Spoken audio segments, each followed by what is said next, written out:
I enjoy a variety of fishing, different times of the year, cold weather, hot weather. But I have to admit, one of my favorite is using lures that you can fish close to the surface in shallower water, both for pike and for bass, and sometimes even for muskie. And a lot of times I find that the larger the fish are, the larger the bait is that you need to use. Sometimes I fish topwater lures close to shoreline and lily pads where there's lots of weeds, and the lures that I'm using are weedless. Other times I'm fishing in shallow water, but the weeds don't come right up to the surface. I might have 1 or 2 feet of water, but large fish will cruise there at different times of the day. I find that it's tough to select the right lure. You kind of want it to just be right where the surface meets the water.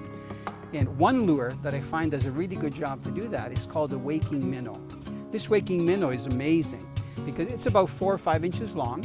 You can make a cast out, and as soon as you start retrieving it, it actually swims right on the water surface and makes a nice V along the top.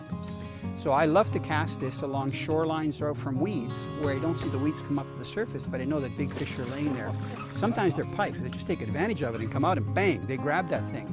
Other times you see a wake and you get a largemouth bass on. I've even caught smallmouth bass on it. Then when I finish fishing that shallower water that's closer to the weeds, I'll make some casts in open water, even in front of rock faces where I know the water is going to be 4 to 10 feet deep.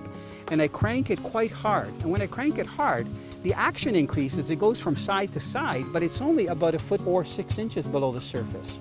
I normally maintain a steady action. So whether I'm retrieving it slowly on the surface, and even if I retrieve it faster, I maintain that faster retrieve.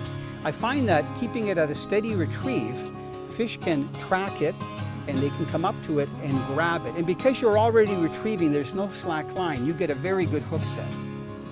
Because the waking minnow is slightly below the surface and it has the treble hooks, when I see a fish come up and it hits it, I set the hooks. It's almost like using a crankbait. Then it's a matter of holding on, don't let that fish dive down and get you stuck in some vegetation, especially if it's a big one, and cranking right up to the boat. Very important to use a stiffer rod. I personally find that using a braided line that has no stretch with about a 20-pound test fluorocarbon leader works great because the fish don't see the leader for the first foot or 2 ahead of the lure, but when you get a fish on, there's just a little bit of flex and you can bring that fish in and take that picture of a lifetime holding up your trophy.